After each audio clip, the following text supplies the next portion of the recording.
I'm J. Lenora Bressler, and welcome to the November 27, 2017 edition of the Bible Delight in the Details, as we look at often overlooked details in the Scriptures.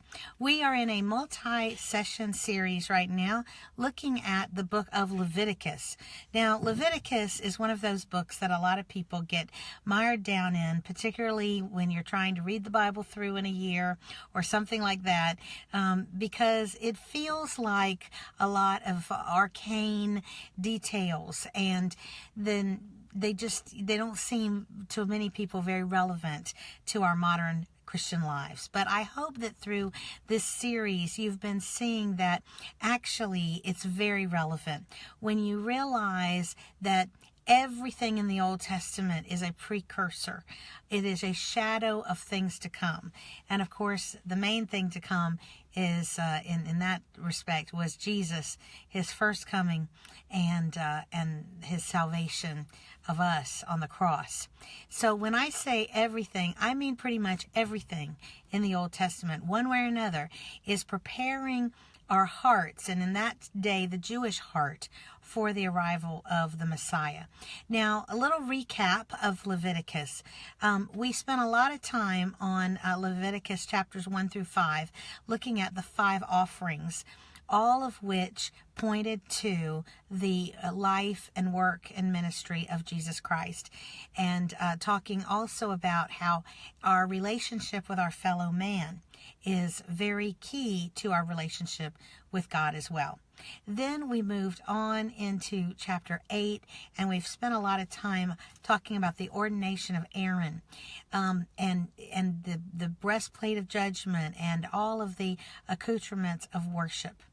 Basically, there are 4 main divisions, if you will, of Leviticus.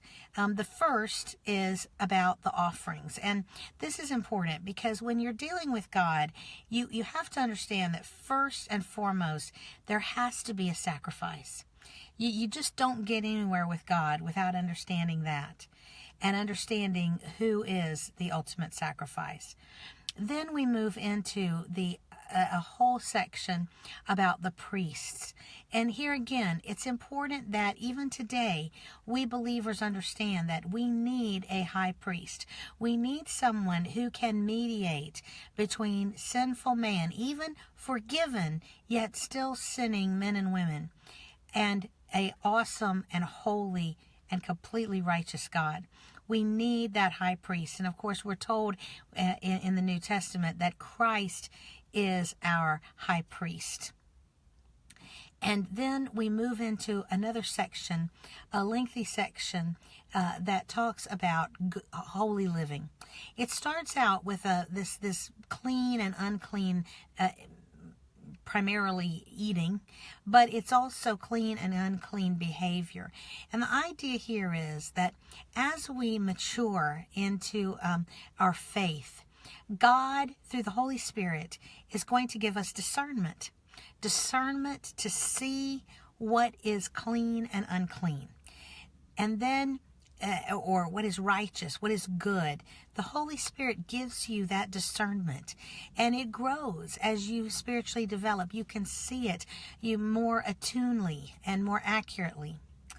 And then we move into another section, and that is chapters 17 through 25, sometimes known as the Holiness Code.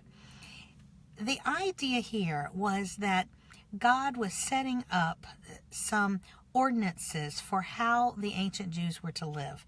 And it's very difficult for us in the modern age to understand all of those. But here's the bottom line significance.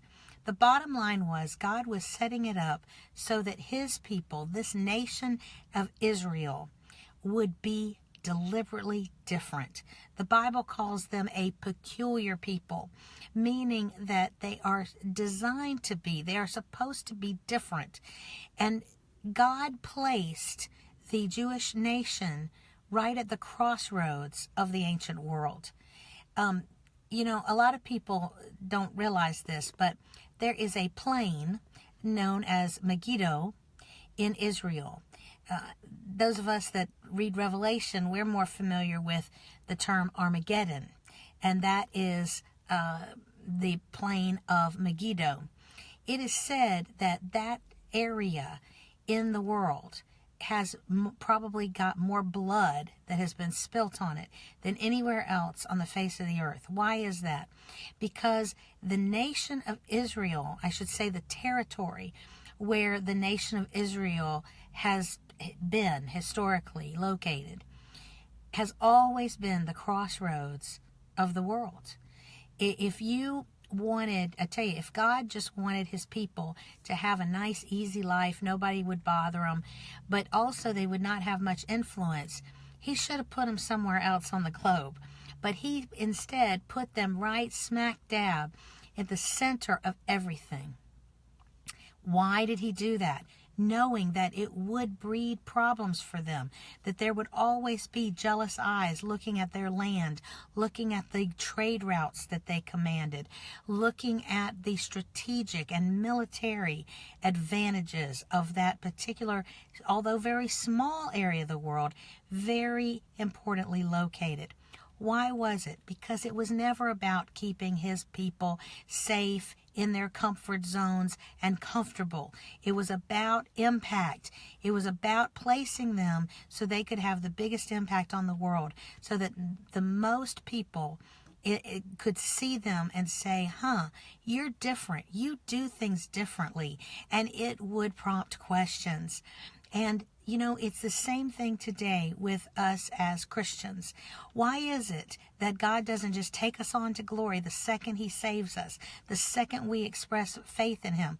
Let's just get on out of this place and go on to glory.